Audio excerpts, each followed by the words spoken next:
Meus amados irmãos, é muito bom estar aqui e poder apresentar um pouco do que eu conheço e do que eu entendo sobre quem Deus é, sobre o nosso Criador, sobre aquele que é o nosso Redentor, que pagou nossas dívidas com a morte e que então nos deu vida.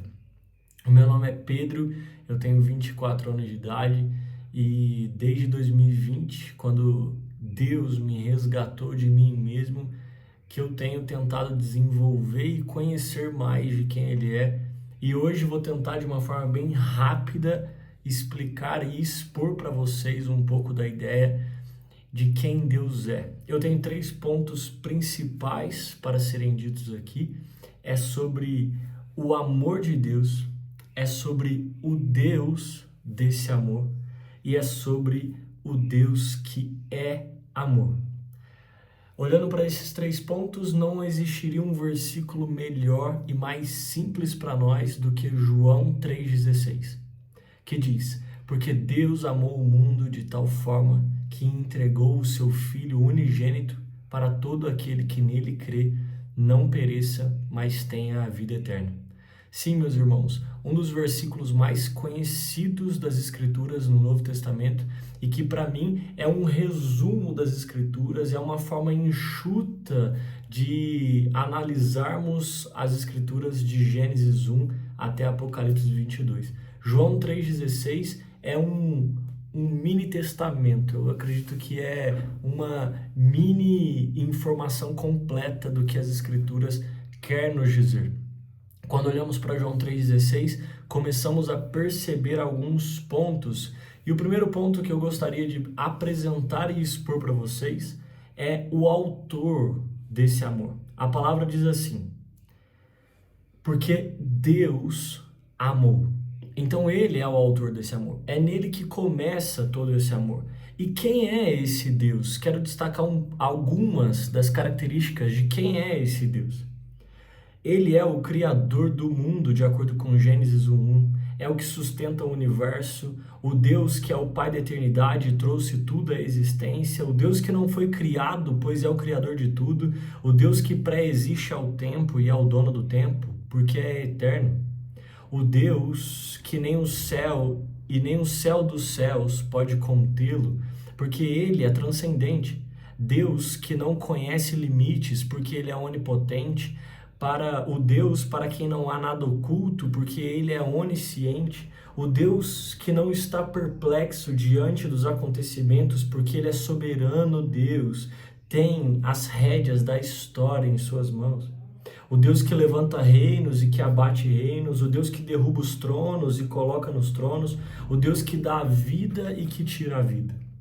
O Deus que te faz e que te fez a sua própria imagem, o Deus que te formou com um pouco de terra e um gole de água, o Deus que se denomina como eu sou e que diz eu sou o que sou, o Deus que nos chama à santidade, pois ele é santo, o Deus que não mente, não se arrepende, o Deus que é o único Senhor sobre todos os senhores.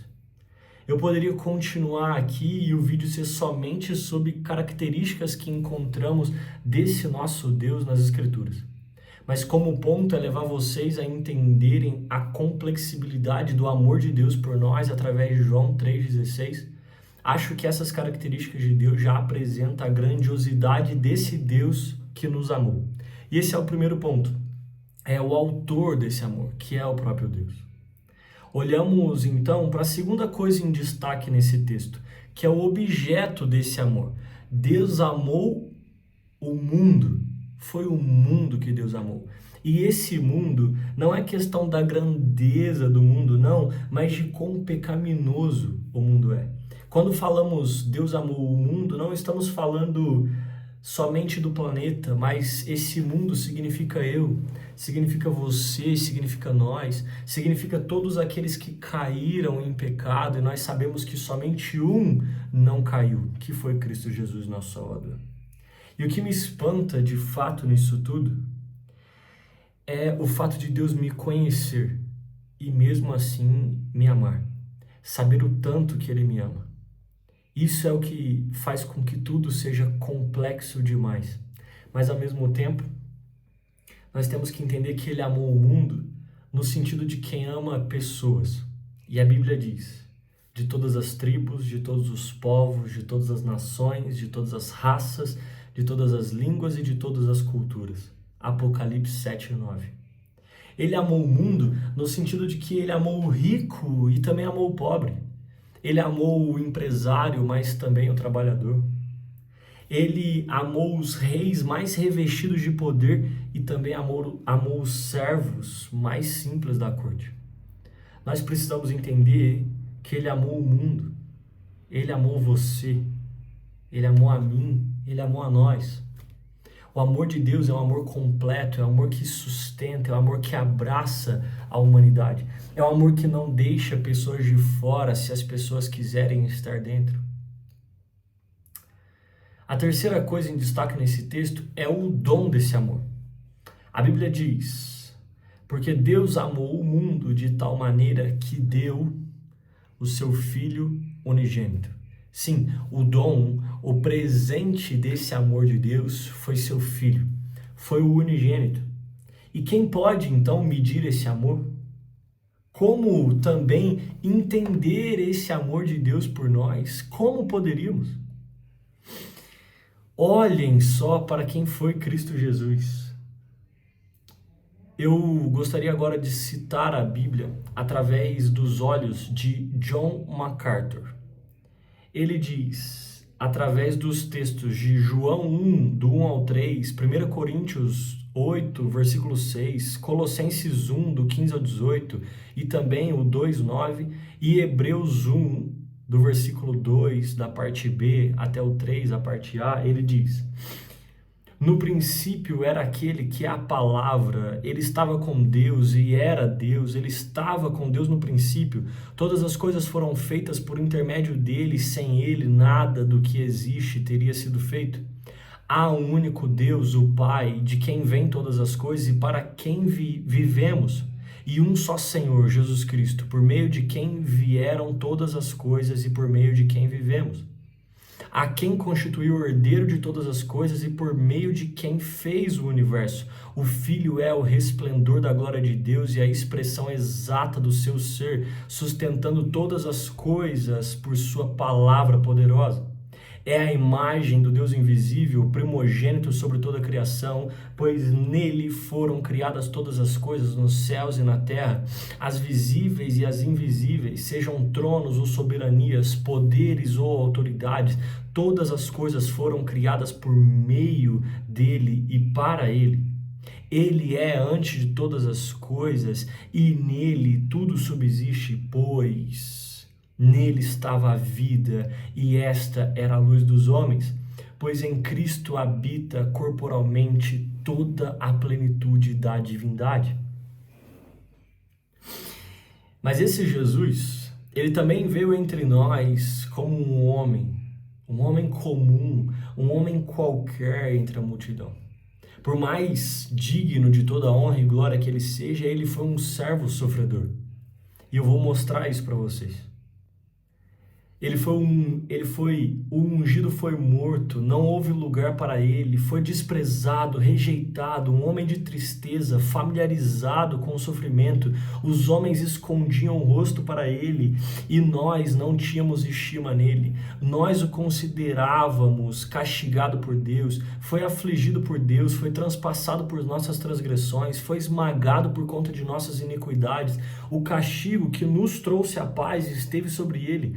Ele se derramou como água, dava para ver todos os seus ossos. O seu coração derreteu como cera em seu íntimo. Ele foi oprimido, bateram em seu rosto, vestiram com roupas de rei para dele zombar. Sua coroa mais o feriu do que o honrou. Essas características não param por aí, mas definem quem Cristo foi nessa terra. E esse foi o Filho que Deus nos deu. É nesse Filho em quem o Pai se compraz.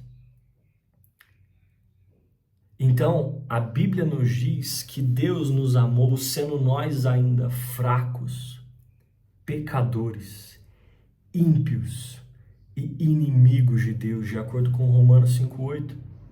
Então esse amor não pode ser medido por ninguém, não tem como ser medido. Mas apesar do nosso pecado, apesar da nossa rebeldia, apesar da nossa desobediência, da nossa transgressão, de virarmos as costas para Deus, ainda assim, Deus nunca recuou 1 centímetro do seu plano fundamental. Por isso vemos a quarta coisa em destaque nesse texto, que é a proporção do amor de Deus. Porque Deus amou o mundo de tal maneira, é imensurável, é incontável. O amor de Deus é singular, ele é único, não tem como nós medirmos isso. Então, eu começo a pensar na quinta coisa. Já que sabemos o tamanho, já que sabemos o que Deus entregou para provar desse amor por nós, já que entendemos quem Deus é, precisamos entender qual é o propósito desse amor. Porque Deus amou o mundo de tal maneira que deu o seu Filho unigênito para todo aquele que nele crê não pereça, mas tenha a vida eterna. Sim, esse texto responde o motivo pelo qual Deus amou você e para que Deus amou você. Jesus está dizendo que há dois destinos, e somente dois destinos, é céu e inferno. E aqui ele está dizendo que todo aquele que crê no nome dele tem a vida eterna, tem a promessa da união com Deus. Então, ele te salvou, não para te condenar, não, ele te salva, ele morre por você, para que você tenha a vida eterna, para que você tenha o céu eterno, para que você tenha a bem-aventurança eterna, para que você seja filho do Deus eternamente. E a minha conclusão está na ferramenta para a vida eterna, que é a fé, todo aquele que crê. Eu diria que não é necessário que você somente creia nisso, pois a fé é um instrumento para que você alcance, mas que você entregue seu coração a isso. Então, eu digo para você, de fato, que a mensagem que temos nesse texto entrega para nós a evidência de que Deus é real. E a utilidade para que nós possamos ter essa mensagem nos dias de hoje é que, de fato, Deus nos amou. Deus nos amou completamente. E esse amor faz com que nós possamos, então, repetir a sua mensagem, amando a Deus acima de todas as coisas e o próximo como a nós mesmos. E se nós ainda não temos um padrão do amor por nós mesmos, que tenhamos o amor de Deus por nós como padrão eterno. Valeu, falou, que Deus te abençoe. Tchau.